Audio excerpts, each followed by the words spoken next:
नमस्कार मैत्रिणींनो, रंजना किचनमध्ये तुमचं अगदी मनापासून स्वागत आहे। आज आपल्याला पाहायची आहे वेगळी रेसिपी, तीही दुधीपासून। दुधी न खाणारे सुद्धा मागून घेऊन खातील इतकी भन्नाट रेसिपी होते। दुधी आपल्या शरीरासाठी खूप उपयोगी पडणारा पदार्थ आहे। डायबिटीजवाले, ब्लड प्रेशरवाले ह्यांच्यासाठी दुधी म्हटलं का खरंच उपयोगीच पदार्थ आहे। हेल्दी पदार्थ, जे आपण हेल्दी पदार्थ म्हणतो तसा, पण आपल्याला ही दुधी वेगळ्या प्रकारे करायची आहे। मुलांना दुधी अजिबात आवडत नाही, म्हणून आपल्याला ही अशी दुधी करायची आहे। स्वच्छ धुवून घ्यायची आहे आणि सुरीनी टोचे द्यायचे आहेत। टोचे कशासाठी द्यायचे आहेत मैत्रिणींनो? कारण आपला दुधी आपल्याला छान असा भाजून घ्यायचा आहे आणि आतपर्यंत शिजला गेला पाहिजे, म्हणून सुरीने थोडे टोचे घेऊन द्यायचे आणि छान तेल लावून घ्यायचं आहे, म्हणजे त्याची साल पटकन निघायला उपयोगी पडते, म्हणजे मदत होते। आणि आता गॅस लावलेला आहे, एक जाळी ठेवायची आहे, त्याच्यावर आपल्याला दुधी ठेवायचं आहे आणि भाजून घ्यायचं आहे। आपण जसं वांग्याचं भरीत करतो त्याप्रमाणे भाजून घ्यायचं आहे। हे वेगळाच पदार्थ, पहा कधी तुम्ही केला आहे का? नसला केला तर नक्की करून पहा आणि मला कमेंटमध्ये जरूर कळवा तुम्हाला हा पदार्थ कसा वाटला। मैत्रिणींनो, दुधी म्हटलं का लहान मुलं कंटाळा करतात खायला, पण असं तुम्हाला करून पहा पदार्थ, दुधी अजिबात दिसणार नाही आपल्या भाजीमध्ये आणि मुलांना कळणारसुद्धा नाही याच्यामध्ये दुधी आहे। हे पहा, सुंदर भाजून झालेलं आहे सगळीकडनं। आता काय करायचं आहे, त्याची साल काढायची आहे। कशी साल काढायची? एक चमचा घ्यायचा आहे आणि त्याने थोडंसं खरडवायचं आहे। पहा, आपलं पटकन होते, हे साल निघते झटपट, अजिबात वेळ नाही लागत साल निघायला। आणि साल काढल्यानंतर ही पहा, वरचा सगळा काळा भाग, जी साल आपली जळाली आहे ती काढून टाकायची आणि स्वच्छ धुवून घ्यायचा आपला दुधी व्यवस्थित साल काढून। हे पहा, धुवून घेतलेला आहे आणि आपल्याला त्याचे आता काप करायचे आहे। मैत्रिणींनो, काप मोठे करा, छोटे करा, कसेही करा, कारण आपल्याला मिक्सरमध्ये ते थोडं वाटून घ्यायचं आहे। वाटून घ्यायचं आहे म्हणजे अगदी बारीक करायचं नाही, थोडं क्रश केल्यासारखं करायचं आहे।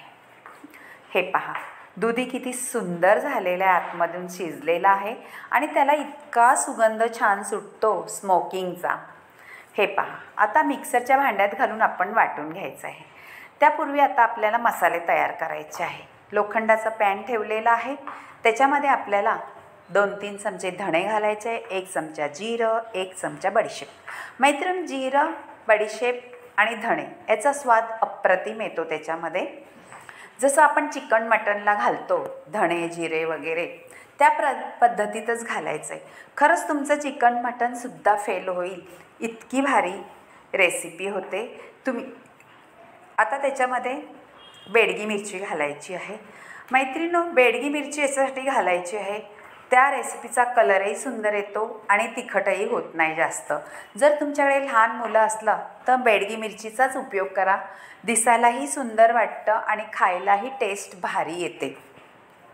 आता 2 मोठे कांदे घेतलेले आहे उभे कापून, त्यालासुद्धा आपल्याला भाजून घ्यायचे आहे कलर बदलस तोपर्यंत। कांदा आणि टोमॅटोसुद्धा कापून घ्यायचा आहे आपल्याला। कांद्याचा कलर थोडा बदलला, हे पहा का, मग आपल्याला टॅमॅटो घालून घ्यायचा आहे।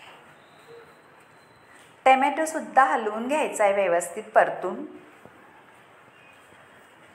आणि त्याच्यामध्ये तेलही घातलेलं आहे 1 चमचाभर, त्यामुळे पटकन आपले हे टॅमॅटो आणि कांदा परतायला मदत होते आणि छान ग्रेव्ही करायलाही छान होते। आता हा लसूण गावरान आहे, सोललेला नाही, आणि आलं 1 इंच ते सुद्धा घालून घ्यायचं आहे। लसूण थोडा जास्तच घालायचा आहे आणि गावरान लसूण असल्यामुळे त्याचा स्वाद अगदी अप्रतिम येतो त्याच्यामध्ये। आता परत तेच पॅन ठेवलेलं आहे आणि आपल्याला तेल घालून घ्यायचं आहे 2 चमचे। मैत्रिणी, तुम्हाला जास्त हवं तर थोडं जास्तही टाकू शकता, पण 2 चमचे पुरेसं आहे. आता जिरं मोहरीची फोडणी द्यायची आहे, कढीपत्ताही घालायचा आहे. पहा हेल्दी रेसिपी आहे का नाही, कढीपत्ता वगैरे सगळे घालून दुधीपासून अगदी भन्नाट रेसिपी. तुम्ही कधी केले का? नसली केली तर नक्की करून पहा. आणि रंजना किचनला लाईक करा, शेअर करा, कमेंट करायला विसरू नका आणि सबस्क्राईब करा. आता थोडीशी हळद तेलात घालायची आहे आणि घरगुती लाल तिखटसुद्धा घालून घ्यायचं आहे.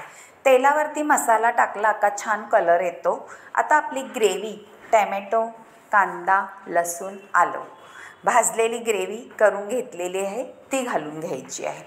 ती घातल्यानंतर छान परतायचं आहे आणि तेल सुटेस तोपर्यंत आपल्याला ही ग्रेव्ही परतून घ्यायची आहे. जेवढी तुम्ही ग्रेव्ही छान परतून घ्याल तेवढी तुमची रेसिपी अप्रतिमच होते. आता आपली झालेली आहे पहा ग्रेव्ही. आता काय करायचं आहे पुढे पाहू. थोडंसं झाकण ठेवून घेतलेलं म्हणजे ग्रेव्ही पटकन शिजली जाते आणि छान तेलही सुटतं. हे पहा आता झाकण ठेवू. हां, ग्रेव्ही शिजून झालेली आहे. परत परतून घ्यायची व्यवस्थित. पहा आपलं आता ग्रेव्हीला कलरसुद्धा सुंदर आलेला आहे. आता त्याच्यामध्ये आपल्याला 1 चमचाभर म्हणजे अर्धा चमचा घालायचा. मोठा असला तर अर्धा, छोटा असला तर 1 घाला गरम मसाला. आणि ही आपली धणे, जिरे, बडीशेपची पावडर, बेडगी मिरचीची तीसुद्धा घालून घ्यायची आहे 2 चमचे. आणि सगळं हलवून घ्यायचं आहे. पहा आपल्या ग्रेव्हीचा कलरच सुंदर झाला आहे. आता पहा जशी जशी तुम्ही ग्रेव्ही हलवत राहाल, परतत राहाल तसं तसं आपल्या ग्रेव्हीचा कलरही सुंदर येत जाईल. मैत्रिणींनो, मी याच्यात अजिबात पाणी घालणार नाही आहे. ही रेसिपी तुम्ही 2 दिवससुद्धा खाऊ शकता. आता ह्याच्यामध्ये आपल्याला मीठ चवीनुसार घालायचं आहे. तुमच्या अंदाजाने घाला आणि हलवून घ्या ग्रेव्हीमध्ये. आता परतून झाली ग्रेव्ही. हे पहा त्याच्यामध्ये आता आपली दुधी घालून घ्यायचं. हे दुधीचं जेवढं पाणी आहे तेवढं पुरेसं आहे त्याच्यामध्ये, कारण दुधीला पाणी सुटतं. ग्रेव्ही आपण मिक्सरमधून काढून घेतल्यानंतर थोडंसं त्या ग्रेव्हीमध्येच आपला मसाला छान परतला जातो आणि स्वादही छान येतो. हे पहा, कोणी म्हणेल का याच्यामध्ये दुधी आहे? नक्कीच मुलांच्या आवडीचा पदार्थ होणार आहे आणि दुधी म्हटलं का कंटाळाही करणार नाही. पहा मैत्रिणी, तुम्हाला आवडलं तर नक्की करून पहा आणि रंजना किचनला लाईक करा, शेअर करा, कमेंट करायला विसरू नका आणि सबस्क्राईबही करा. परतून झाल्यानंतर वाढून घ्यायची आहे. भाकरीबरोबर खा, चपातीबरोबर खा किंवा भातासोबतसुद्धा तुम्ही ही रेसिपी खाऊ शकता. खिचडीसोबतसुद्धा खाऊ शकता. खूप सुंदर रेसिपी आहे. चटणी टाईप आहे. तुम्ही कुठे बाहेर फिरायला गेलात तरीसुद्धा तुम्ही ही रेसिपी घेऊन जाऊ शकता. आता आपली ग्रेव्ही आणि हे सगळं परतून झालेलं आहे दुधी. त्याच्यामध्ये आपल्याला कसुरी मेथी घालायची आहे. मैत्रिणींनो, कसुरी मेथीचा अगदी अप्रतिम असा स्वाद येतो त्याच्यामध्ये, भारी. ही घरगुती कसुरी मेथी आहे. मी बनवून ठेवलेली आहे उन्हाळ्यामध्ये. पूर्ण वर्षभर जाते मला. तुम्हीही कधी बनवले का? नक्की बनवून ठेवा. म्हणजे बाहेरची कसुरी मेथी आणण्यापेक्षा घरच्या घरी अगदी भारी होते. जेव्हा मेथी स्वस्त होते तेव्हा करून ठेवा. हे पहा आपली आता रेसिपी झालेली आहे आणि कलरही सुंदर आलेला आहे. नक्कीच करून पहा आणि तुम्हाला आवडलं तर कमेंट करा आणि लाईक करा, शेअर करा. मैत्रिणीसोबतसुद्धा हा व्हिडिओ शेअर करा. Bye bye. भेटूया आता अशाच नवनवीन रेसिपीबद्दल. Bye bye.